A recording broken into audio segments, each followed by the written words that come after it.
With the new Moto Guzzi Stelvio, one of the few adventure bikes with shaft drive enters the motorcycle stage. Maybe some GS riders are actually eyeing this beautiful and somehow more individual-looking motorcycle?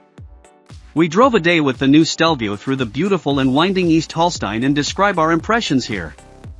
There has been a Stelvio from Moto Guzzi before, from 2008 to 2016, a 282 kilograms and of Corsair/oil-cooled V2 motorcycle with 105 horsepower was produced in Mandello del Lario.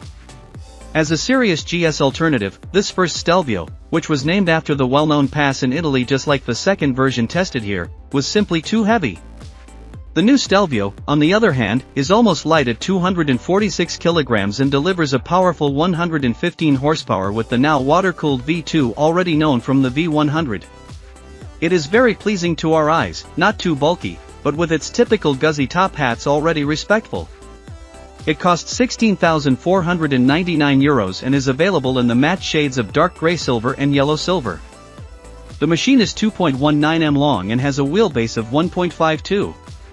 The seat height is only 830 mm, but it feels more like 850 mm due to the wide and very comfortable seat. Unfortunately, the seat is not adjustable in height, one or the driver would certainly like a higher seat. You still sit very upright and the handlebars are mounted pleasantly high, but not as much oriented towards the rider as with the new GS, which is why you automatically make longer arms. Otherwise, the comparison is allowed. It sits very similar to its counterpart from Bavaria and it also feels very similar. There are lights and shadows in the technical equipment of the new Stelvio. There is a 5-inch TFT color display, 5 configurable riding modes, lean angle sensors with cornering ABS and multiple traction control as well as cruise control as standard. However, Moto Guzzi only has some things on offer as an option for an extra charge: quick shifter, €200, heated grips, €270, and center stand, €200. We would have expected to be in series production with the price tag, but they are not. Also only optionally there is a tire pressure check, €250, and a heated seat, €300. We find the design of the front and rear lighting very nice. At the front, the Eagle's wing can be found as daytime running lights and at the back you can look into 2 engines of a jet. The brake light in 3D optics reinforces this impression even more. From our point of view, the most beautiful rear light on motorcycles ever. The turn signals also come in LED, but they could have been a little brighter. The short stainless steel silencer already looks good. When the machine is started, the Guzzi V2 shakes first and then the sound already known from the V100 takes place. It bangs bassy and unobtrusive in the lowest frequencies. Even while driving, the Stelvio is never riotous, but the engine sound is always present at all revs. It's a good thing that the machine has a stationary noise of 95 dBA, which could soon prove to be an important key figure in Germany as well. On the country road, a feeling of sovereignty immediately sets in. You can feel the almost 250 kilograms due to a rich road holding. The Stelvio does not disturb anything so quickly. Even bad road conditions cannot harm the Guzzi's chassis. The interaction between the Sachs USD fork and the Kayaba monoshock absorber is excellent. Both suspension elements are adjustable in preload and rebound, and there is a practical hydraulic rotary wheel at the rear. The 170 mm of travel at the front and rear proves to be practical, but shows more of a road orientation than an off-road orientation. The braking performance of the Stelvio is particularly impressive. The Brembo monoblocks at the front bite powerfully into two 320 mm discs and bring the load to a quick stop without much force wall. The machine has Conti cornering ABS, and there is no stuttering at the rear in off-road mode. The biggest difference to the current GS 1300 is certainly the power of the engine.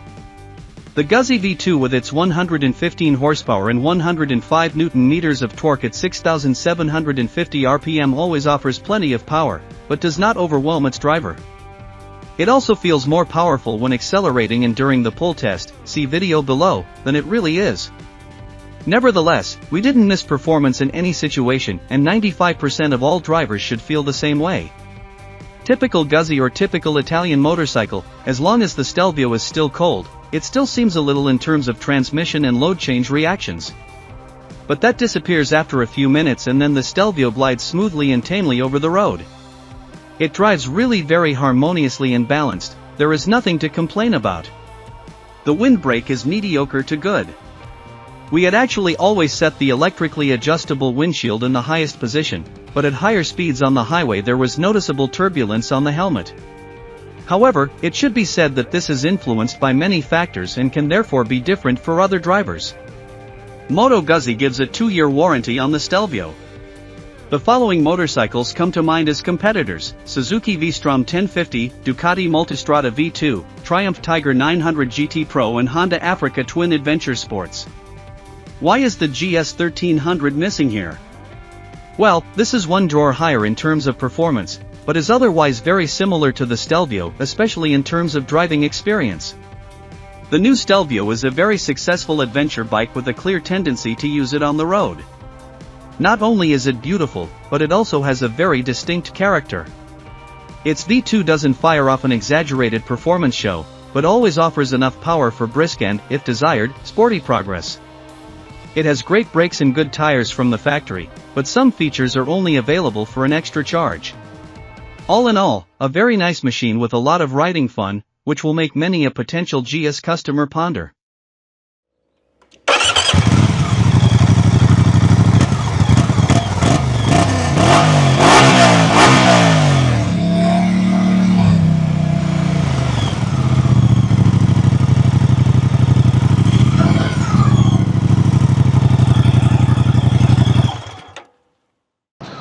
Blinker aus. 3, 2, 1. Oh.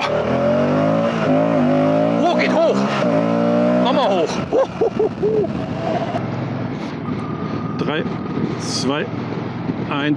Ab geht der Fuchs. Oh, schaffst du locker. 100.